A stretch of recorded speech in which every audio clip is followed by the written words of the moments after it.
बिस्मिल्लाहिर्रहमानिर्रहीम। मोहतरम नाजरीन, अस्सलाम वालेकुम। एक अर्दशीर नामी बादशाह ने अपनी हुकूमत को मजबूत कर लिया तो छोटे छोटे बादशाहों ने उसके ताबे रहने का इकरार कर लिया। अब उसकी नज़र सल्तनत सुरियानिया की तरफ थी। ये एक बड़ा मुल्क था। इस तरह अर्दशीर ने उस मुल्क पर चढ़ाई कर दी।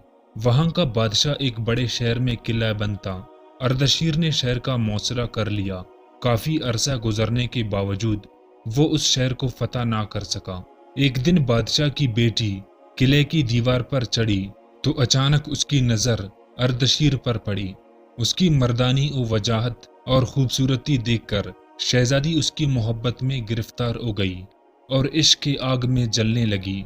बिल आखिर नफ्स की आतो मजबूर होकर उसने एक तीर पर ये खत लिखी, ऐ हसीन जमील बादशाह, अगर तुम मुझसे शादी करने का वादा करो तो मैं तुम्हें ऐसा खुफिया रास्ता बताऊंगी जिसके ज़रिए तुम थोड़ी सी मुशक्क़त के बाद बाआसानी इस शहर को फतह कर लोगे। फिर शहजादी ने वो तीर अर्दशीर बादशाह की जानिब फेंक दिया।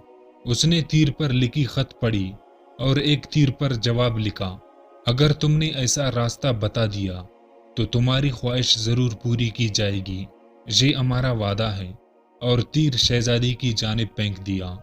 शहजादी ने ये खत पढ़ी तो फौरन खुफिया रास्ते का पता लिखकर तीर बादशाह की तरफ फेंक दिया। शेवत की आतो मजबूर होने वाली उस बेमुरव्वत शहजादी की बताए हुए रास्ते से अर्दशीर बादशाह ने बहुत जल्द उस शहर को फतह कर लिया।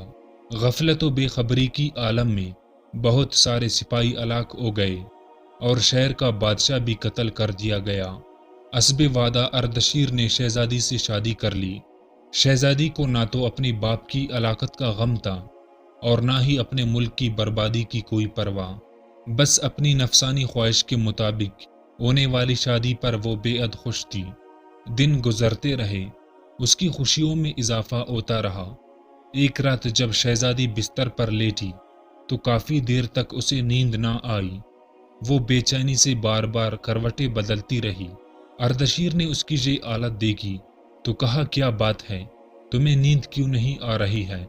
शहजादी ने कहा, मेरी बिस्तर पर कोई चीज़ है जिसकी वजह से मुझे नींद नहीं आ रही। अर्दशीर ने जब बिस्तर देखा तो चंद दागे एक जगह जमा थे।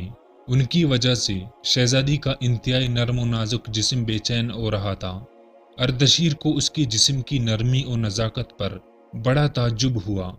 उसने पूछा, तुम्हारा बाप तुम्हें कौन सी ग़िज़ा खिलाता था जिसकी वजह से तुम्हारा जिस्म इतना नरम व नाजुक है? शहजादी ने कहा, मेरी ग़िज़ा मक्खन, हड्डियों का गोदा, शहद और मगज़ हुआ करती थी। अर्दशीर ने कहा, तेरे बाप की तरह आसाइश व आराम तुझे किसी ने ना दिया होगा। तूने उसके एहसान और कुराबत का इतना बुरा बदला दिया कि उसे कत्ल करवा डाला। जब तू अपने शफीक बाप के साथ भलाई ना कर सकी तो मैं भी अपने आप को तुझसे महफूज नहीं समझता। फिर अर्दशीर बादशाह ने हुक्म दिया, इसके सर के बालों को ताकतवर घोड़े की दुम से बांधकर घोड़े को तेजी से दौड़ाया जाए। हुक्म की तामील हुई और चंद ही लम्हों में उस नफ्स परस्त शहजादी का जिस्म टुकड़े टुकड़े हो गया। अल्लाह हम सबको नफसानी ख्वाहिशों की तबाहकारियों से महफूज फरमाए। अगर इंसान अपनी कब्र व आखिरत को भूल जाए तो फिर इसी तरह की ज़िल्लत और रुसवाई में मुब्तला हो जाता है। ऐसा शख्स ना तो दुनिया में कामयाब होता है और ना ही आखिरत में। और दुआ है कि अल्लाह ताला हमें अमल करने की तौफीक अता फरमाए। मोहतरम अज़ीज़ दोस्तों, हमारी आज की वीडियो अगर आप लोगों को पसंद आई तो हमारे चैनल को ज़रूर सब्सक्राइब करें।